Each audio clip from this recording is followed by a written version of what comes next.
Sissi, welcome to the Nifty Travel Podcast. Thank you very much. Thank you, Alex.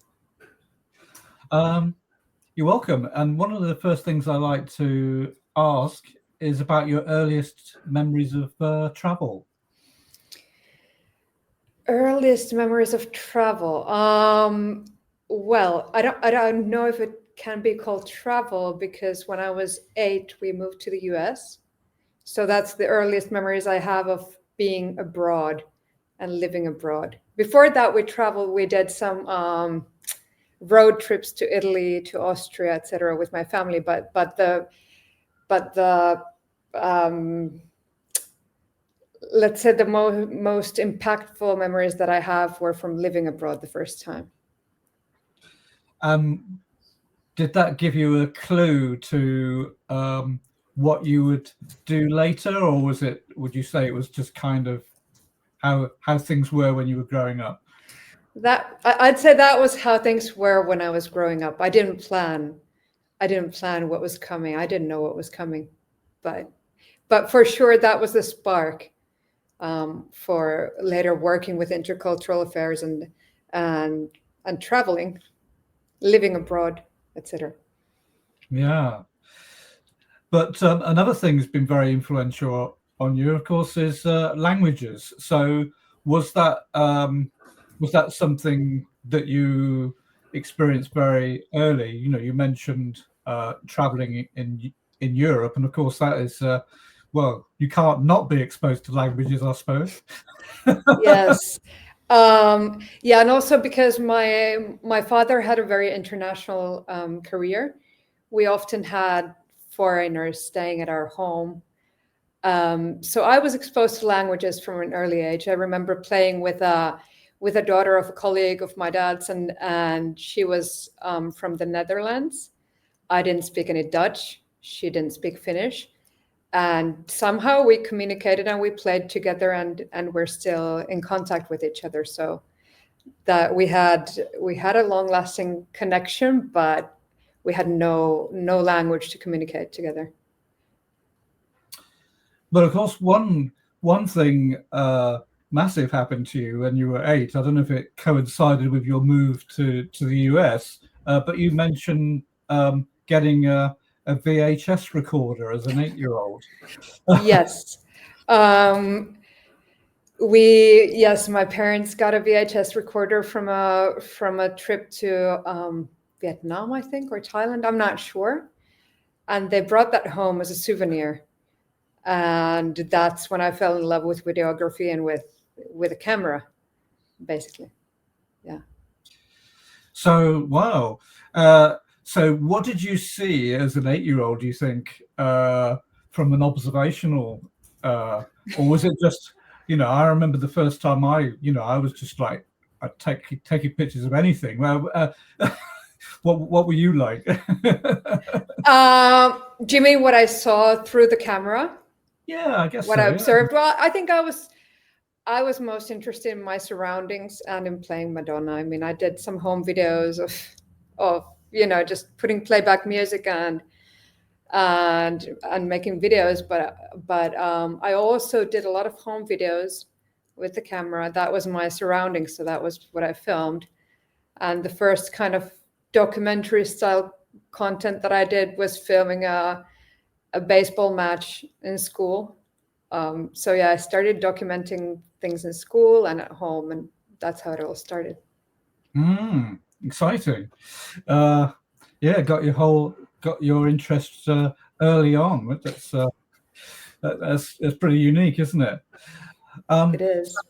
When you did get into the world of the big wide world, you first I see you were you'd have to tell me what some of these roles are, but you were a country specialist and an international facilitator in Italy. So were these both roles that learning languages were an important part of? For sure, yeah. So country specialist, basically we were doing courses for intercultural, multicultural groups that worked together. They were trying to not just trying, they were building a nuclear power plant in Finland, one of our clients. And it was a very multicultural team. Not everyone spoke English very well. And we facilitated the communication between the team, between the workers and the employees and the bosses of the company, so to speak. Yeah. And the other one, the international facilitator, that was, we did the same kind of courses, but this time in Milan, and this time for many different companies as well. So, but for sure, yes, languages were an asset, and also the studies in intercultural communication were maybe not a must, but a very good plus for that job. But it was also about that time that you decided it was time to take the world of filmmaking a bit more seriously. So what did that? What was the spark for that? So, as I said, I'd filmed from a young age, but I never thought about making that my profession really until 2010. I started thinking, well, maybe I could, live out of this. And I got into a news agency in Rome. I was based in the parliament, Montecitorio, the parliament of Italian. I mean, the parliament of Italy, basically. So I was in the core of Italian politics, and I was filming there, editing news, and yeah, that's how I got into videography. Oh wow! And what an interesting subject to dive into. Italians like change, and they also like talking a lot. They do, and also the Italian politics, where even the Italians said it's like a circus. Every day there's someone. It was fun to observe. It wasn't boring at all. No, I can imagine. So, and it wasn't too long after that you started getting into freelance journalism and blogging. So, was that kind of a follow-on from what you were doing in Italy, or did that come by a different route? It came a bit through a different route. So from Italy, I went back to Finland and I worked at Yle, the Finnish broadcasting company, for a couple of years in freelance positions on different programs. And after that, I decided to go and travel 5 years after coming back from Italy. No, 4 years after coming back from Italy. Yeah. So I decided to go on a big journey, and that's when I thought, okay, somehow I have to work while traveling as well.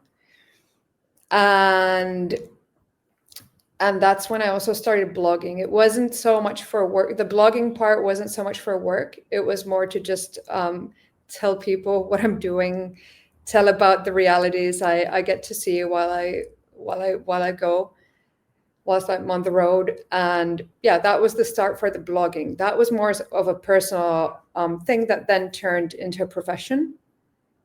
But the journalism part, that was what I'd worked with before, and that's how I simply moved from audiovisual to writing, to the written format.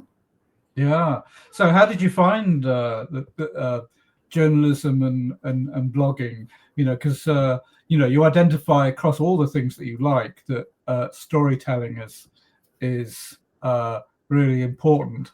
But of course, when you're a journalist, it's a different way of it's perhaps a different way of presenting information. So how did you enjoy the variety?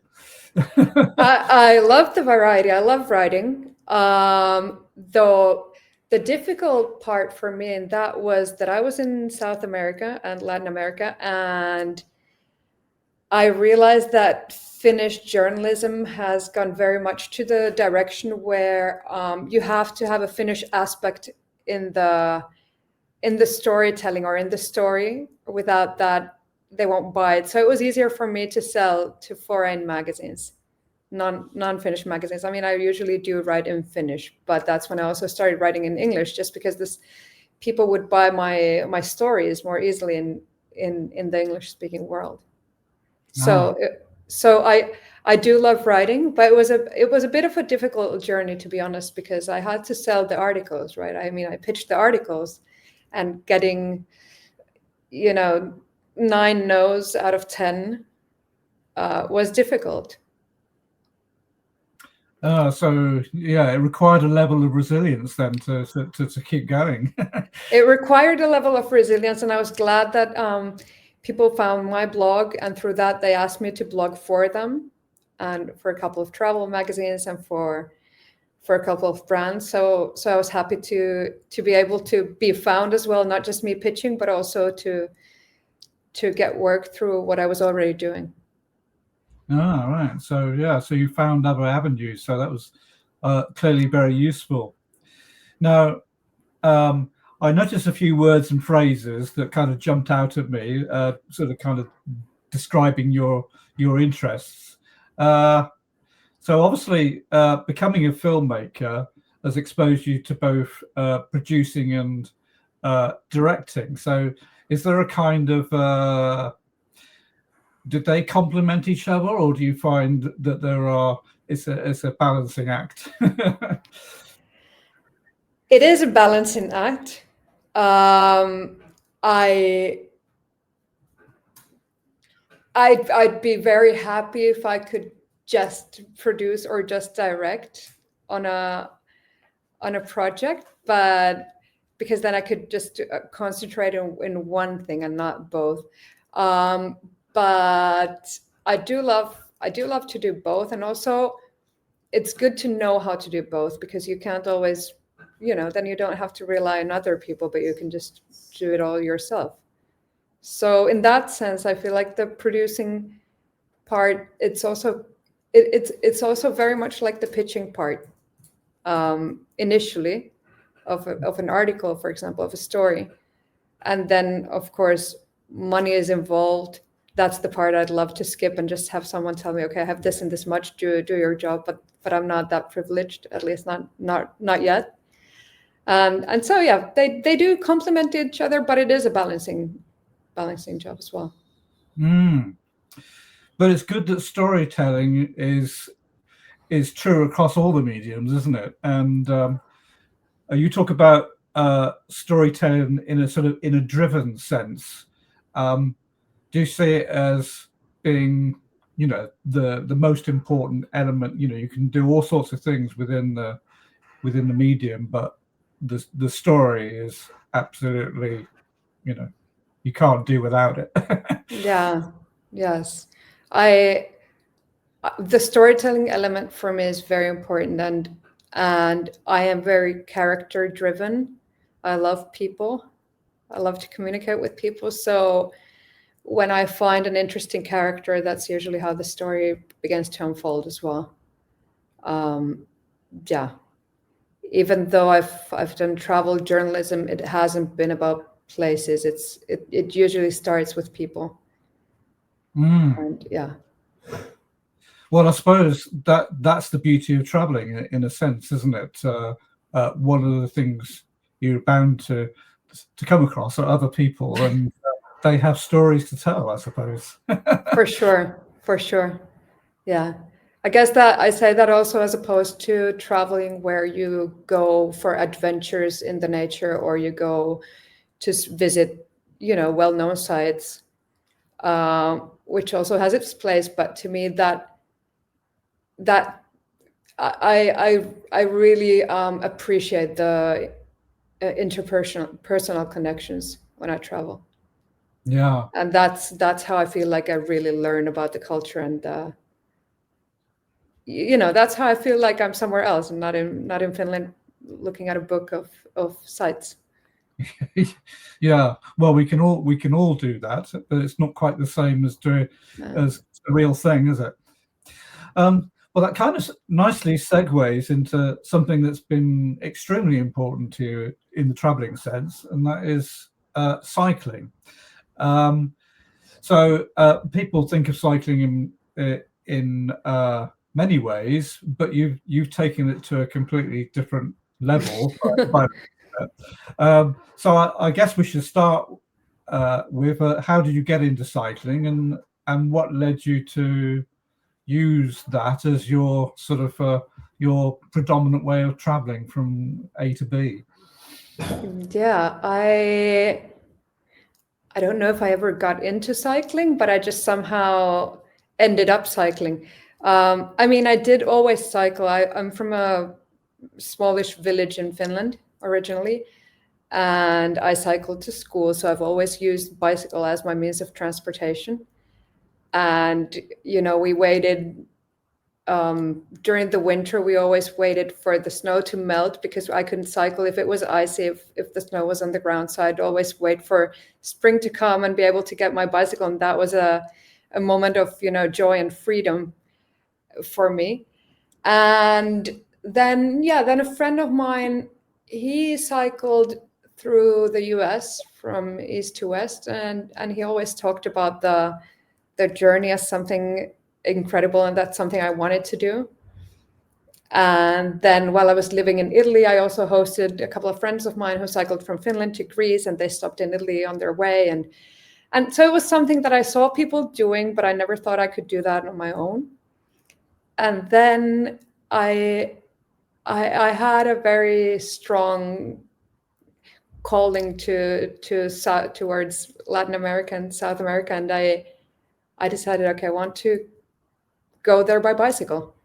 So I just took an airplane with my bicycle and landed in Ushuaia and started cycling. I didn't train. I didn't, you know, I didn't really prepare for it at all. I just thought, well, I know how to cycle. That's going to be my means of transportation. Yeah. Well, journeys begin with a decision, I suppose. Yeah. No, people often think, well, you know, I'm going to go somewhere. I just need to throw a few things in my bag or my backpack, and off I go. But how did you have to rethink the packing experience before you set off, or did you kind of learn what the right thing to do was after you began? I did rethink, and then I learned a lot more on the go. But I'd always been, even before that, a very minimalist traveler. I lived in Poland for 4 years, and we used to hitchhike with my friends all around Europe, and we'd literally have nothing with us. We left directly from the university on Friday and came back on Monday to classes, and just left without almost anything. And then I had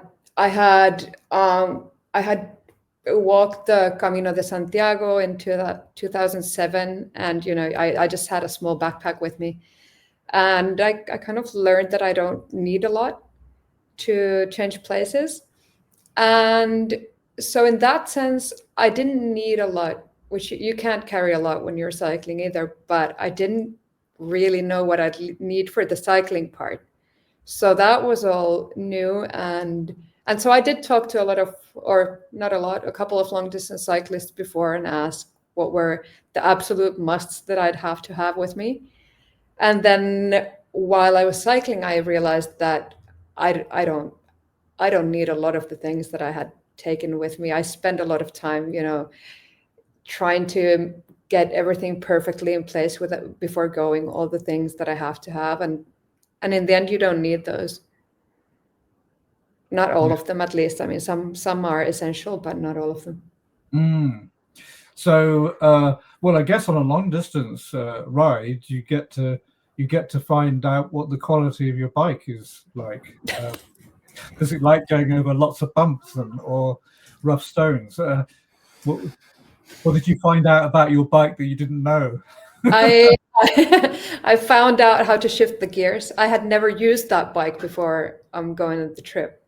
I had a new bike, and I had only had a bike with 3 gears before as maximum before, and now all of a sudden I had 20 gears and I had no idea how to shift them, how to use them. So that's something I found out, but I loved my bike. It was from a Finnish bicycle brand called Pelago, and it was amazing. It was very good. It was very sturdy. I wanted a bike that I can fix anywhere, that doesn't have any, fancy parts that I can't fix in the middle of the jungle, or, I just really wanted a bike which is good, sturdy, and simple enough for me to fix, and that I can get. And if something really breaks, some components or something, then I can get them in other places, which is not the case with some bicycles that have very fancy parts in them. Yeah, exactly. You don't want to have a bike that has something unique that you have to ask to be shipped over. Yeah, and especially because even if it's shipped over, it might not ever reach you. Like you can ask for things to be shipped over, but if you're in the middle of Paraguay, it might just never reach you. Yeah, you've already left. Yeah, you've already left. Exactly. Yeah, and I've cycled with that bike later on as well. I still have that's the bicycle I use daily now as well. So I've learned that it's a very good bicycle. Yeah, well, that's a good thing to have found out. Now, I think you've probably answered this question already, but I always like to ask people, are you a planner or a more spontaneous? I think maybe you're leaning more towards spontaneous, but I'd like you to tell me. I'm for sure the more spontaneous one. When I flew to Ushuaia in Tierra del Fuego, on the airport of Buenos Aires, I was asking people, so which route should I take? Where should I go? I know that I'm starting out in Ushuaia, but I had no idea which route I'm taking up north. So I got from locals, I got some very good advice on where to go, but I hadn't planned that in advance. No, I like to just go and see what happens. Yeah. Well, I assume you had the maps and etc. But yeah, good to choose a direction and go towards it. Yeah, I did have maps, but I was very glad to meet a Finnish cyclist in the beginning of the trip. We had talked before, and he had been cycling for 2 years, and we met up in Ushuaia. So we cycled the first weeks or the first month together, and he gave me a lot of tips on how to actually do this long distance cycling thing. Honestly, I had no idea. So yeah, I should have planned a bit better, but I'm just not the planning type. Yeah. So what sort of places did you get to stay at along the way? Because presumably, you could never be 100% sure how long the journeys between places would be.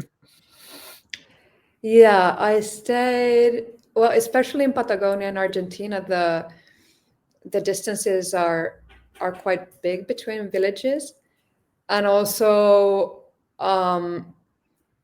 the wind. If you go from south to north, the wind is very heavy. So sometimes I just couldn't cycle more than a couple of kilometers per day because it was just too heavy to cycle on. So there, I did sleep quite a bit in my tent, but also every time there was an estancia, a farmhouse, they offered to host, usually inside, sometimes outside. Many of the people who lived in the estancias gave food or tea or whatever, so that was wonderful. And also I stayed during the 3 years that I cycled. I stayed in over 300 houses, so there was a lot of variety in where I stayed. I also camped out in people's yards, but still always had contact with the people who I stayed with. So yeah, so it sounds absolutely fascinating. So tell me a bit about Argentina. A bit about Argentina. I loved Argentina. The people were very hospitable, and the landscapes are amazing. The change in landscapes are amazing, from Patagonia to, the lush, almost rainforests of Tucumán, to the arid landscapes of Jujuy and Salta in the north, the mountains, the colorful mountains of Jujuy, and then Salta is, apart from the city, which is beautiful, but the landscapes around the city of Salta are these red rocks, and you just cycle between them. And Buenos Aires, I love the city. It's very varied as well, and it has a lot of different barrios, neighborhoods that are just all all are like a small city to discover. Like very varied as well. Argentina and Argentinians. When people think about Argentinians, most people I think about people from Buenos Aires or from Mendoza or from Cordoba, but Argentina is just so huge, and people are so different in the north. I felt like being in northern Finland. People are quite quiet and just a bit introverted, and I felt somehow it felt very close to Finnish culture. And yeah, Argentina is huge, and there's a lot there to discover. Yes, and of course, cycling it, you realise how how large a country it is. Yeah. I've spoken to somebody who when they first went to Buenos Aires, they were surprised. I don't know if they were surprised, but they were saying that it had a very Italian, a strong Italian influence. But whereas you went out, there was more, there were more pockets of other European countries, strong German influence, for instance. Did you see a lot of contrasts like that? Yes and no. Buenos Aires definitely has big Italian influence, and especially the kind of central part of Argentina, there are a lot of European descendants, and people actually often, they refer to themselves as Europeans, even if some had never been to Europe, but they just have a strong European identity. And then, for example, Jujuy and Salta, there are still more, indigenous. There are still more indigenous people, and so yes, it does change when going from the bigger cities to especially to the north. Southern Patagonia is still Argentina is in parts very, what you could call European, and then in some parts it's not at all. So yeah. It's a very, very interesting, fascinating mix of cultures. Yeah, it sounds like it. I've seen some of the photographs. I don't know if they were all in the same country, but some of the roads look incredibly straight.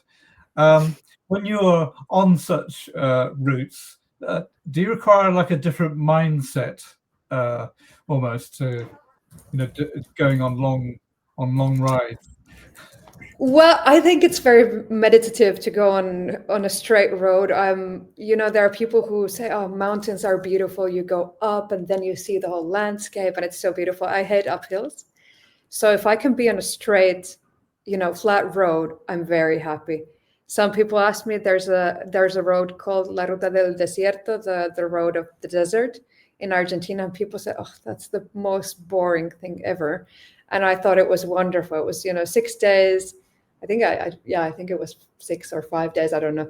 Anyway, just flat, straight road, and it was great. It was just I could just be with my own thoughts and not think about going uphill and taking curves and not often the mountains, also people sometimes drive like crazy on the mountain roads, and on a straight road they see you from very far away, so they'll give you away as well.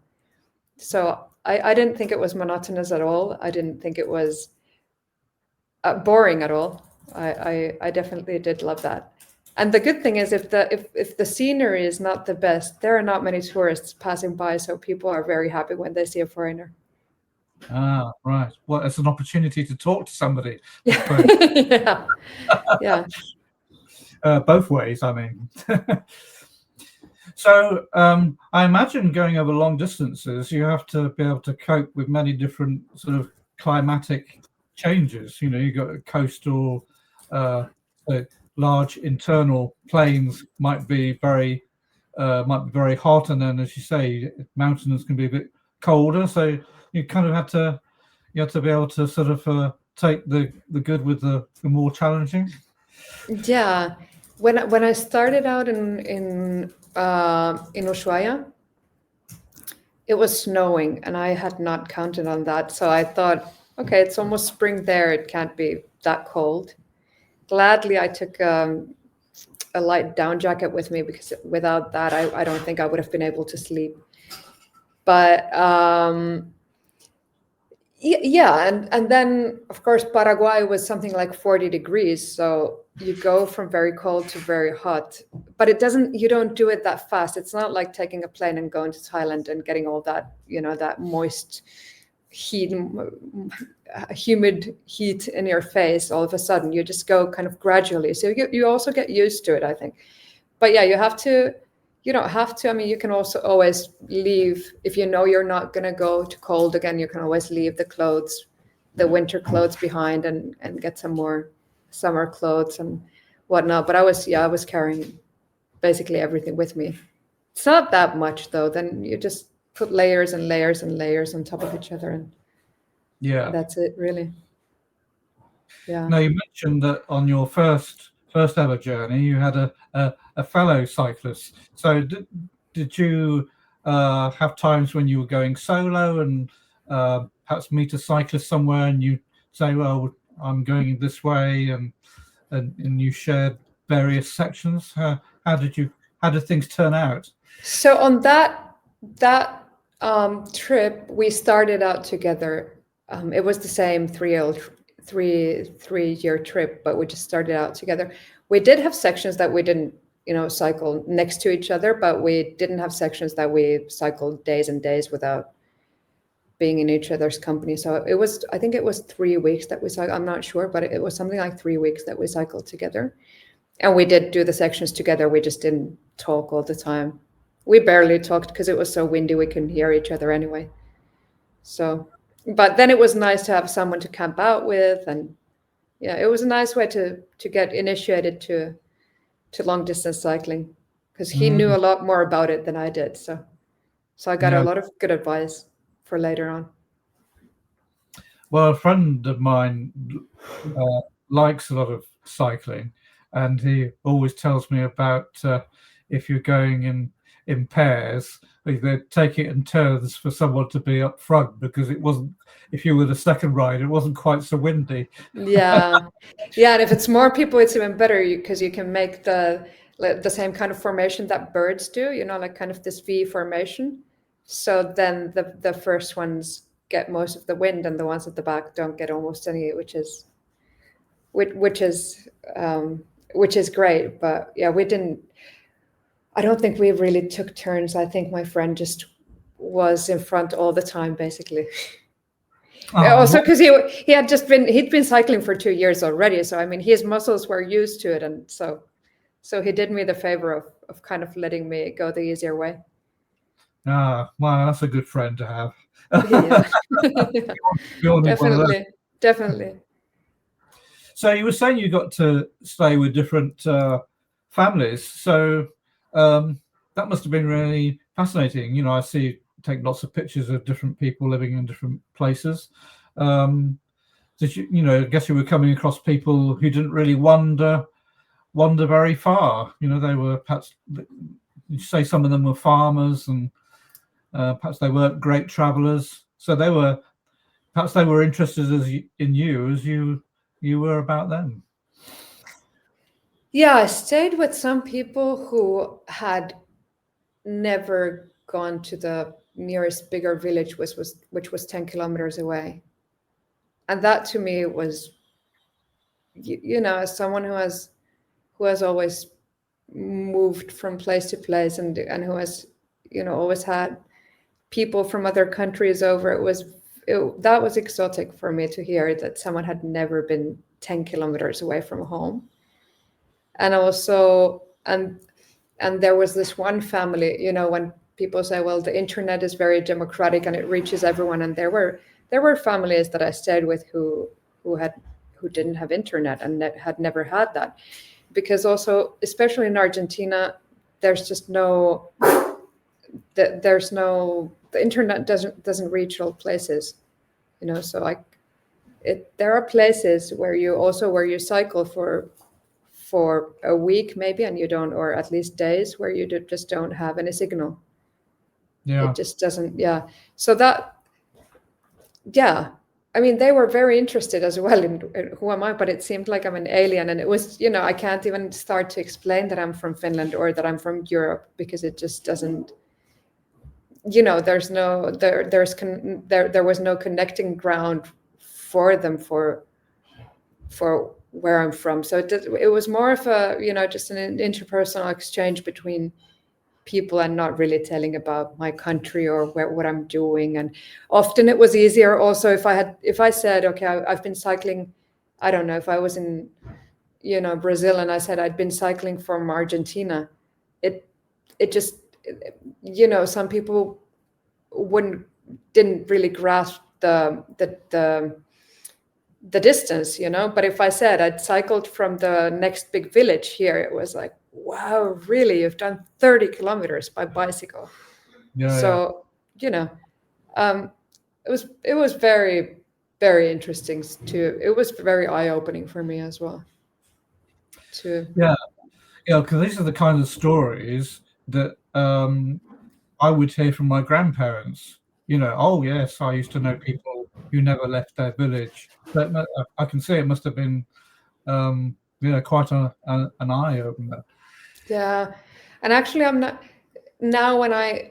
Somehow I was more in the exploring discovery mode, that I wanted to interview people and tell their stories. But now I'm also thinking, well, next time I go, which will be soon, I also want to bring something to the people. I mean, I a lot of people said it also gives them a lot when they have someone at home.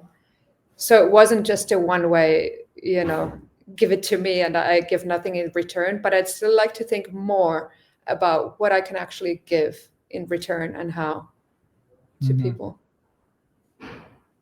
Yeah. And did you at the same time notice a lot of commonalities? People can be deemed to be remote from the rest of the world, but did you still sense that there was, there were heads of the family, the children, they knew what was expected of them. They were just as curious as children we'd meet back in our own places. What sort of things did you notice that were different versus, oh yeah, well, humans are the same everywhere, aren't they? Well, I mean, I guess human feelings are the same everywhere, but I'd say it was easier for me coming from Helsinki. It was easier for me. I mean, I've lived in other places a lot. Most of my adult life, I've lived outside of Helsinki, but I still say coming from Helsinki because that's somehow what I relate to when I say home. But so coming from the capital city, for me, it was very easy to relate to people in Buenos Aires, for example. But I think it would be more easy. It was more easy for me to relate to people in Buenos Aires than it is for me to relate to people living in the countryside in Finland. And that is something I think also there, the people from the countryside don't have that much ground, even from people from their own country living in the cities. It's just a very different reality. But yeah, I mean, kids are curious wherever you go. And I think the one, especially maybe not a thing that's in common with Finns so much, or with the Finnish culture, but for sure one common denominator in whole Latin America is that people are extremely kind and hospitable. We often hear about drug trafficking and crime and these kind of, but I think what's less heard of for people who haven't been there is the kindness of people and the hospitality Yeah. hospitality of Latin Americans, and just that was throughout the continent. I mean, and throughout the whole region, from Argentina until Mexico. That was a common denominator for sure for every place I was at. Well, that's good to know, because well, the number one, to feel safe whilst you're traveling is it's one less thing to be concerned about, isn't it? Yeah. And I have to say, well, maybe now I have two kids, and we've traveled with them by bicycle for 6 months, and we traveled through Europe. I'm not sure if it was because it was 4 of us or because it was Europe, but it was way more difficult to stay, even in people's yards, just to camp out. It was, I think in Latin America that would be so much easier, even for a family of 4. So, well, on that subject then, it sounds like cycling with family is totally changed your view of the cycling experience. For sure, yeah. It's very different to cycling alone. It's very different. Yeah.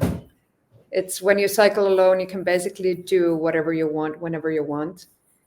I mean, if you stay with hosts, or if you stay with people, then of course you have to respect them. I don't speak about that, but I just mean when you're on your own cycling, you can stay where you want, and you can just decide to cycle when you want. And when you go with small kids, when we did our last long trip with the kids,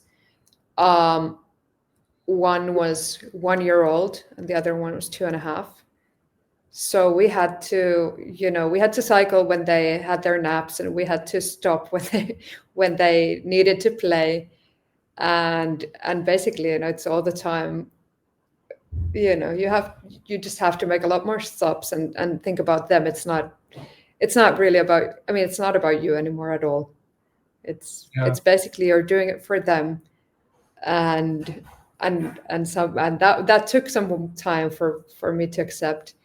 And also, I mean, my partner, he also cycled for 3 years. So we met in front of a bicycle shop in Mexico after 3 years of cycling. So he also has this reality of being a solo long distance cyclist. And it was a learning experience for both of us. Yeah. Well, it takes me back to my own childhood, because the classic situation, of course, as a young person, is whether you're on a bicycle or a passenger in the car, is, are we there yet? Have you had to face that? Well, not so much, because we had when you cycle, you're not, we didn't really have a destination so much. So we knew that we were going from Finland to Italy on the longer trip that we did, but we could basically stop whenever the kids were bored. So it wasn't. I mean, I remember going on road trips with my parents, and they told me we were in the Alps, and I was, are we in our hometown yet? We're far away from Finland. But so I remember that feeling of, are we there yet? When are we arriving? But yeah, our kids had they had the luxury of us being outside, breathing fresh air. They were actually quite happy in their little trailers. We had 2 trailers, we had 2 trailers for them.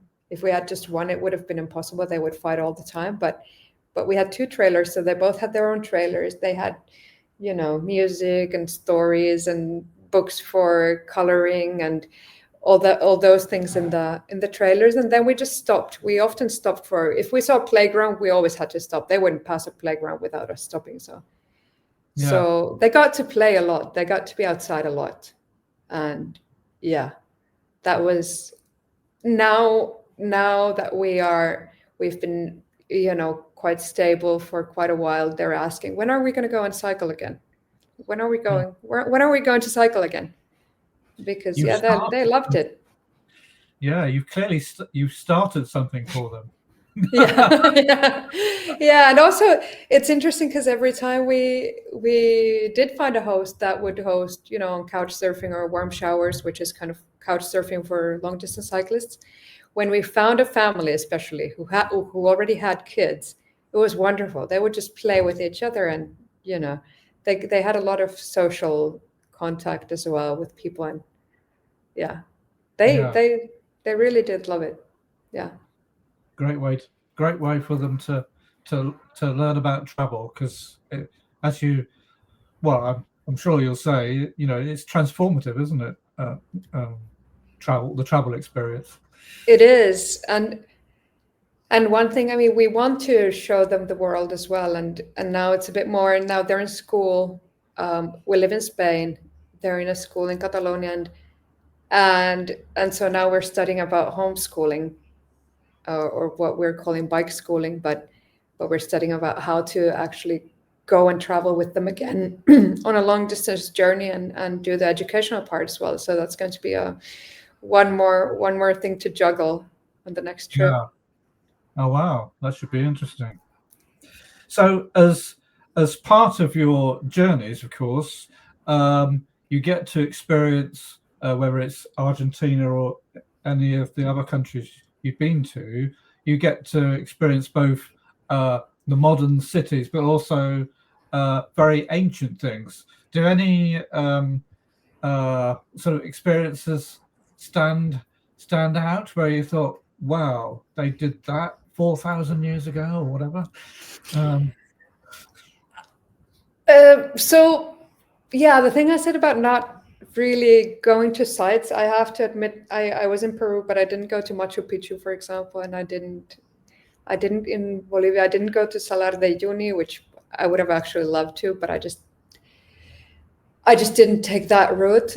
Also in Mexico, I have to say about the ancient things. I mean, it's the nature that was already there before me. So that was, I didn't go to like man-made ancient sites in Latin America, I think, at all. But what was impressive and is impressive is what was the nature. And I mean, there's a lot of untouched nature still. And that to me was, something that's not, there's just not so much virgin nature anymore in Europe, or in US, or in Africa there is, but yeah. So there was plenty of sort of encounters then, can we say, random encounters with nature. Yeah, lots of them. Excellent. So, well, I hope you took you did have a camera with you. So did you always have a lot of opportunity to capture some of these moments, or was it, well, you had to be strategic because you, as you say, you weren't always near enough somewhere to plug in and recharge the batteries? Yeah, that was, as I was writing on that trip, I wasn't so much focused on the audiovisual part. Unfortunately, now I actually regret not having that much. I do have photos. I did this kind of vlog at the time, but it was more me, on my lonely rides, filming myself and telling what I had seen or done. It wasn't really showing instead of telling. It was more telling instead of showing. So I did that, but I did take a lot of photos, so that I do have, but it was a lot more text and writing and keeping a diary and, doing the blogging. And yeah, unfortunately from that specific trip, I don't have a lot of film material. I did have a camera with me, and whenever I stayed longer in a place, then I'd film. But also I didn't feel that comfortable if I stayed with someone for just one night. I really wanted to, feel the connection. I didn't feel comfortable taking out the camera immediately and starting to film instead. I just felt kind of the camera would get in the way. I'm the kind of person who needs to connect well before taking out the camera and saying, "Excuse me, but can I film you?"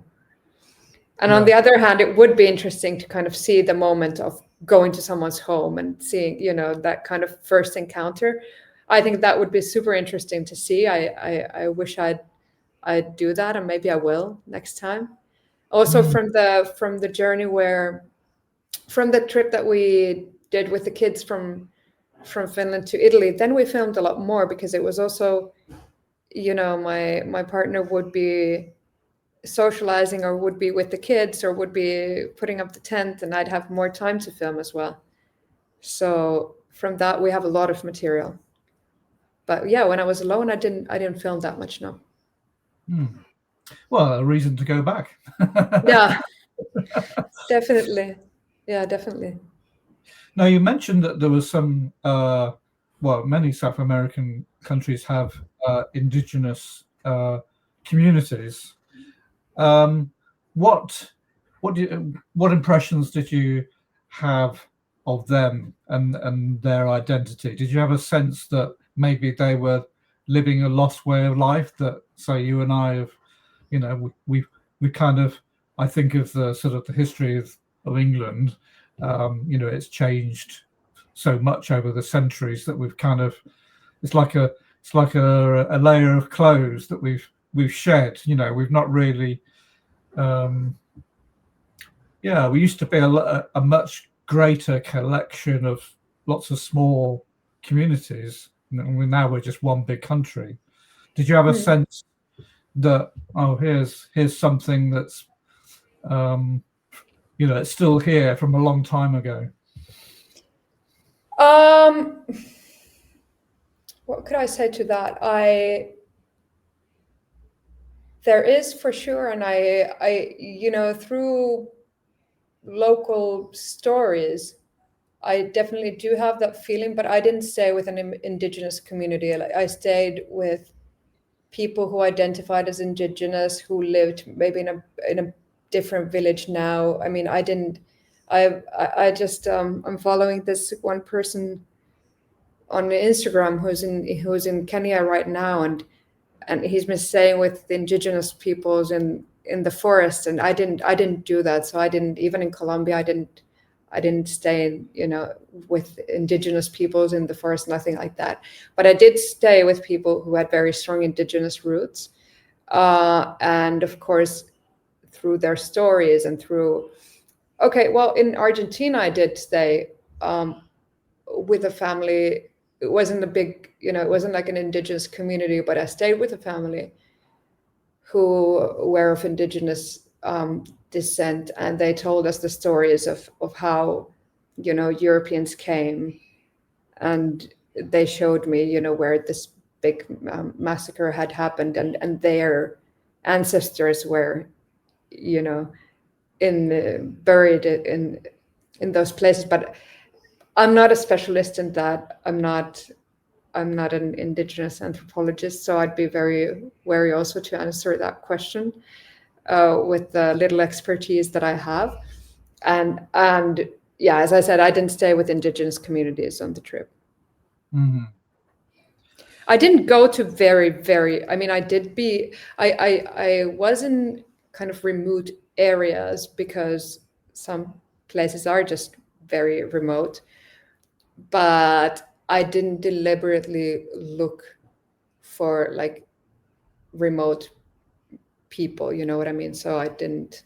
In Brazil, I cycled in southern Brazil. I didn't go to the Amazon, and yeah. So Brazil, very different from Argentina. Now they seem. Well, I have a friend who married an Argentine. Married a girl from Brazil, but their experience is mostly Eastern. But of course, that's where all the big cities are. Again, there must be a tremendous difference between city life and country life in Brazil. How did it differ from Argentina? Well, I myself am married to a Brazilian, so I have a lot of experience in Brazilian, especially from Sao Paulo, from later on. I had been to Bahia, so I had been to northeastern Brazil before for work, and kind of my limited experience of Brazil was mostly based on Bahia, and the kind of stereotypical Brazilian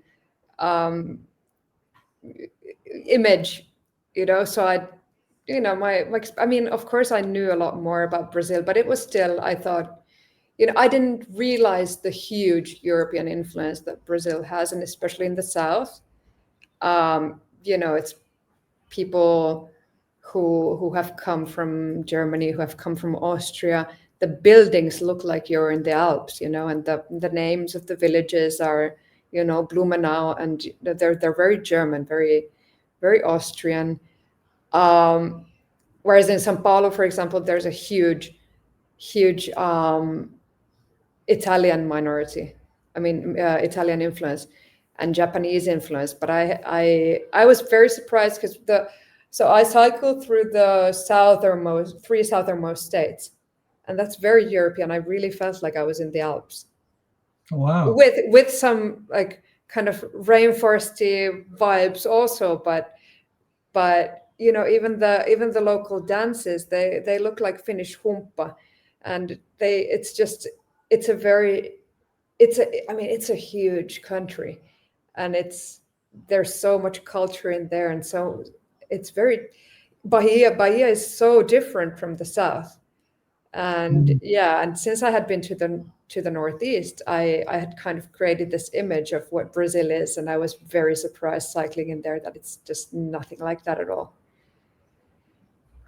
And I imagine that because the thing you do hear about Brazil, certainly out in the countryside, is of course there's this there's the farming versus the jungle, isn't there? And whether you're walking, cycling, motorbiking, the experience is meant to be as different as night and day. Do you get to experience sort of, could it be very, very hot in certain areas, but then get very sort of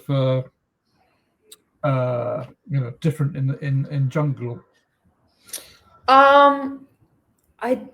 In Brazil, I mean, of course, the higher you go, then the colder it gets. But it wasn't in that specific season, in those specific places, that the variety of like temperature-wise, the variety was not that big, actually. Yeah, there was not a huge difference between So the different places. Like it's very seasonal then. Huh? Sounds like it's seasonal then. Yeah, for sure. And I think it also depends very much where you are, because, for example, living in São Paulo, we would often go to the beach, and there it's kind of tropical. And then from São Paulo, the other way, you go to the mountains, and I mean it's like people do their getaways there because it's like being in not winter, sorry, summer Finland. So for them it's cold. For a Finn it would be warm, but still, like you can easily go from Sao Paulo, you can easily go to hot and kind of cooler climates. But I didn't notice that, or I just can't remember. It's been 10 years as well, so maybe I've just erased the memory of being cold from my mind, but I don't think so. I usually do remember the places where it's been very cold. That didn't happen in Brazil, no. Well, it sounds like that being from Finland, that toughens you up. You know what proper cold is. We don't. I know what proper cold is, but the thing is, in Finland, I mean, the houses are very well prepared, and you don't really stay outside that much. I mean, of course, maybe you do some winter sports and whatnot, but you don't. Yeah, I hate the cold. I hate cold. I can't stand it. So Wow, yeah, you're from Scandinavia and you don't like the cold. Wow. yeah. From the north, but no, I absolutely hate it. Well, we've learned something. So, how did you feel about Colombia? Because that's quite a country of contrast, isn't it? It is. I loved Colombia so much so that after my after going to Mexico and thinking, do I want to cycle on or what should I do now? I decided to go back to Colombia. So my plan A was to live in Colombia at least for a while. So I did love it. I loved especially Cali. I dance, so it's a paradise for dancing, and there was just dance and rhythms all over the place, and it's a very interesting city as well because it's one of the cities in whole Latin America with most African influence. Of course, Salvador de Bahia is also, but Cali has a very big African influence, so it's a very interesting mixture of kind of West African rhythms and salsa and So, music is very important in Colombia, you would say. yeah, music and dance and yeah, for sure. Yeah. But there are many different dialects too, aren't there? Because I think if my geography is correct, with the Andes, it's kind of the country split into three. Is it? Am I right? It is. I guess it's maybe even Colombians would say maybe even to more regions. I don't know, but it's kind of like Ecuador that you have on the east you have the forest, and then in the middle you have the mountains, and then in the west you have the coast, right? Just in Colombia you have also the Caribbean coast, and then you have the Pacific coast. So I stayed a long time close to the Pacific coast. I never reached the Caribbean. I never went there, so I wouldn't know. I can't say that I'm a Colombian expert. I'm maybe a Cali expert, but not a whole Colombian expert. No. You mentioned Paraguay, so that must have been interesting. Well, I've spoken to a couple of people who they like going there because there's lots of birds to take photos of. Did you get any birding experiences? I didn't. I didn't. I wasn't that into birds, and I guess the birding experiences would be probably in Chaco, which is the western part of Paraguay, which is very vast and very uninhabited. But I stayed for half a year in Asunción. I absolutely loved Paraguay. I loved cycling through Paraguay. I'm in love with the country. And it was the one country that I knew I want to go to.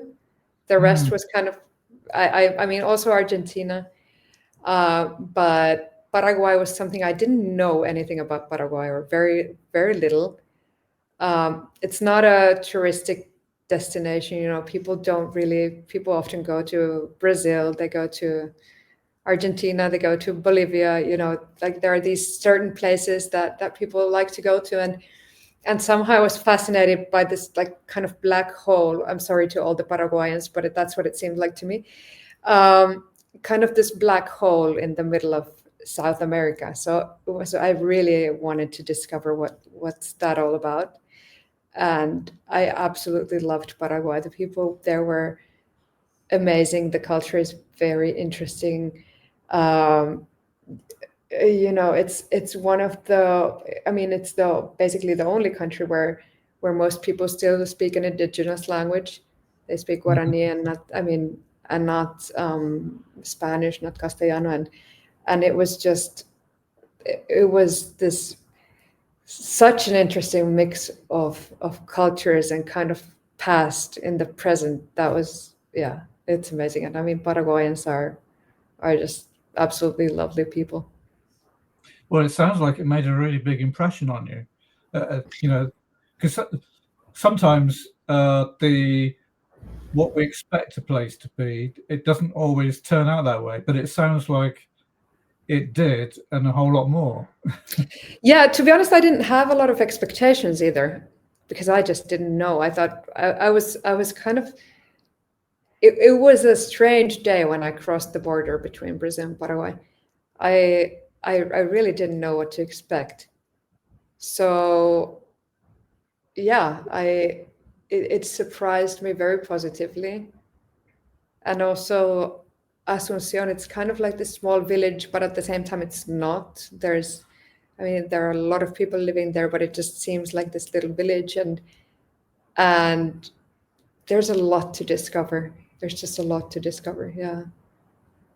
I made some great friends there, and yeah, I love the place. I really want to go on the next trip. I really want to go back to Paraguay. Wow. So, having had your first big experience in South America, did you go back to Europe immediately after that?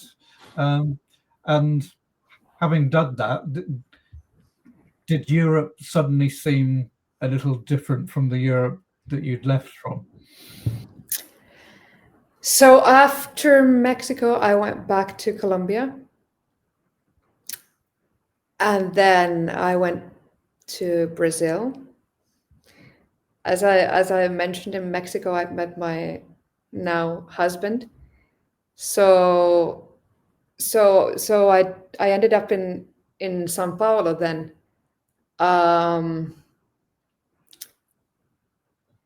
then I did go back to Finland, but as I mentioned, I've been living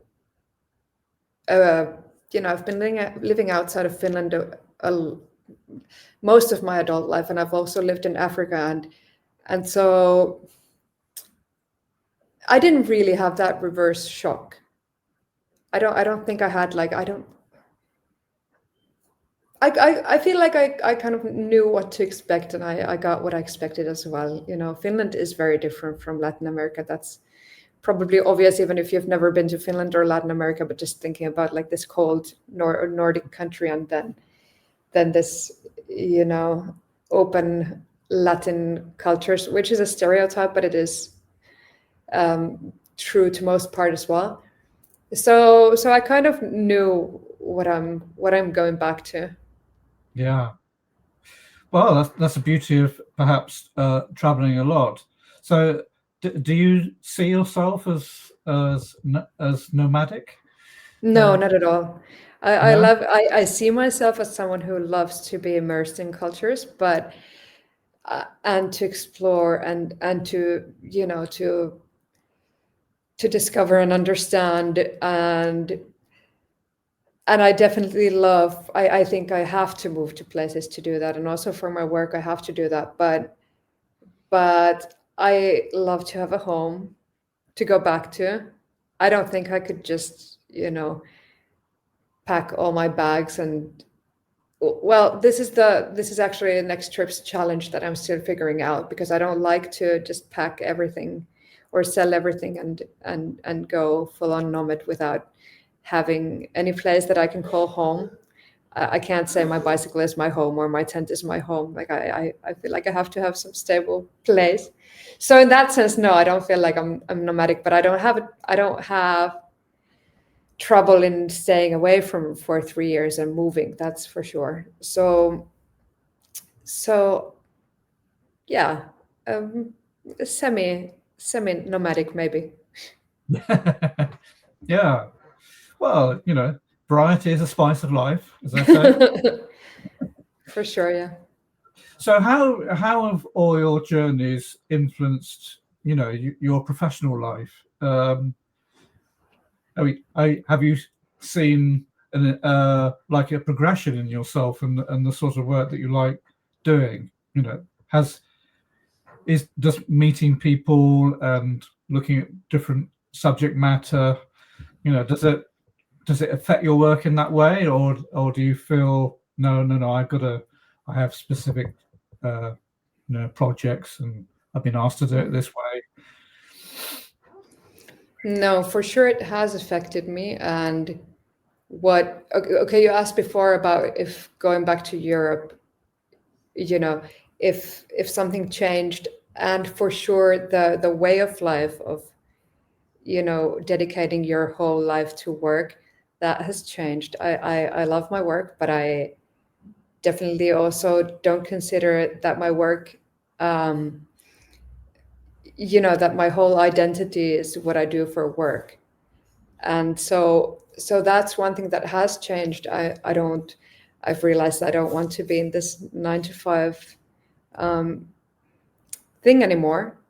And so I have since I noticed that it's possible, I've worked only as a freelancer and only for basically my own company, doing some projects for people, but basically I'm my own boss. So that's something that has changed for sure.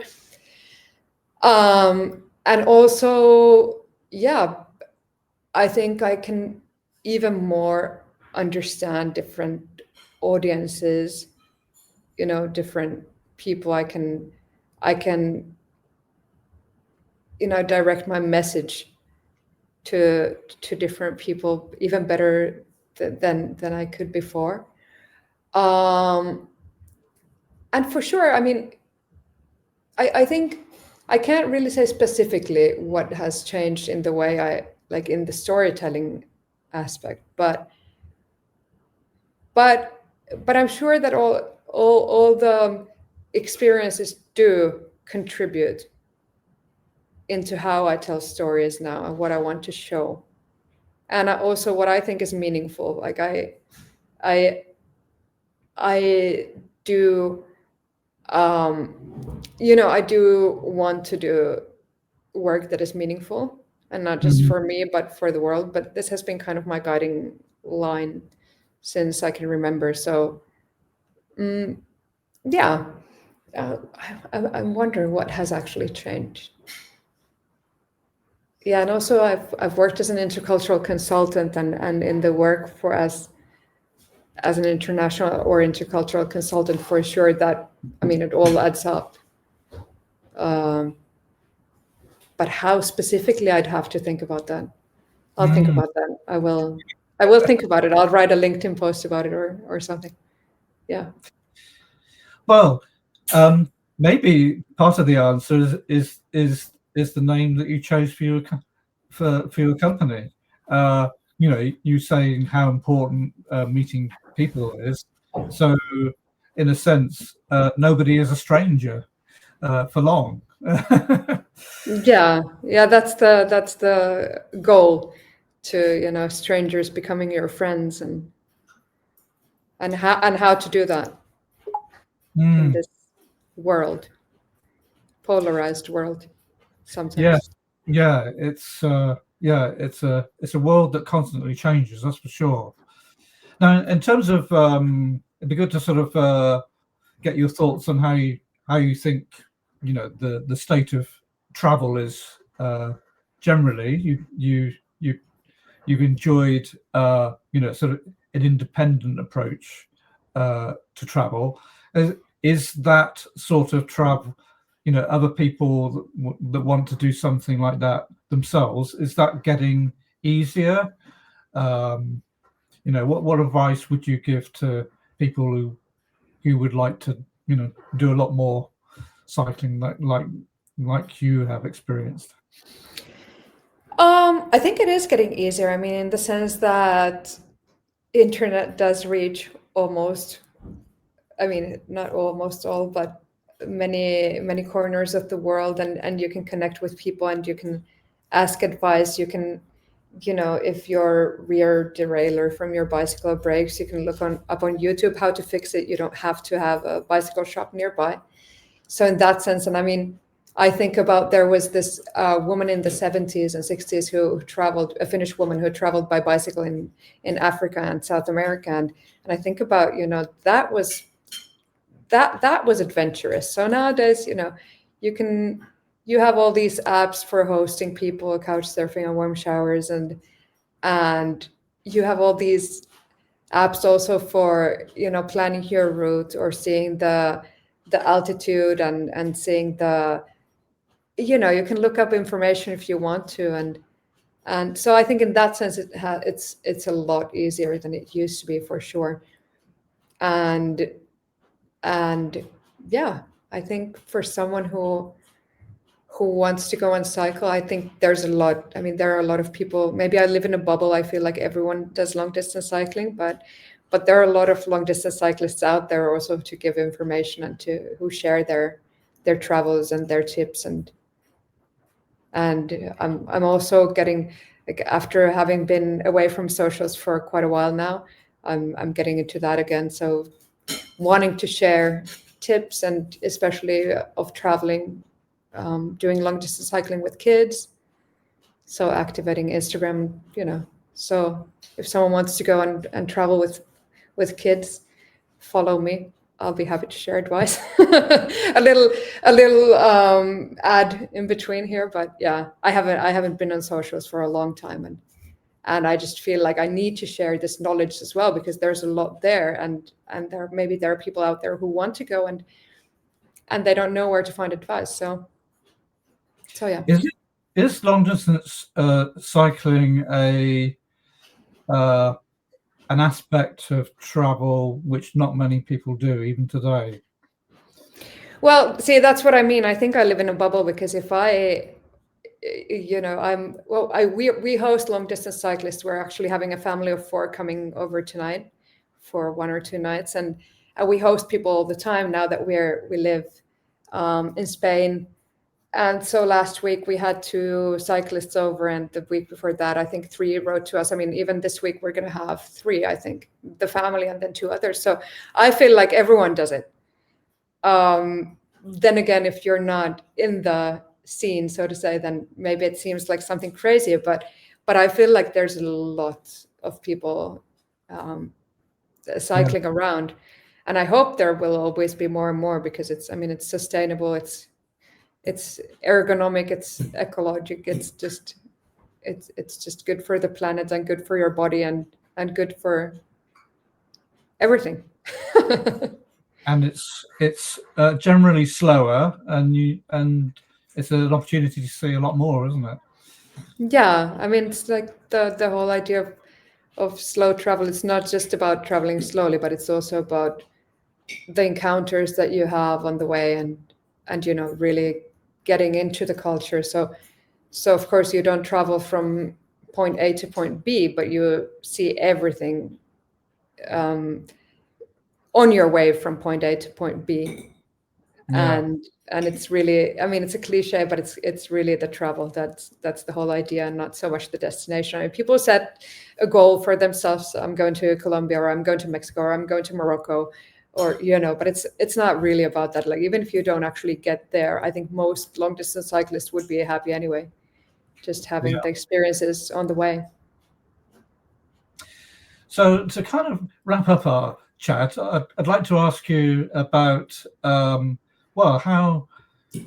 how do you see the long distance travel space developing, and what would you like to see personally? Well, I'd like to see it growing more. How I see it developing, I wish I was an expert on this and knew kind of from a bird perspective more about the current research in the subject. I mean, I do know some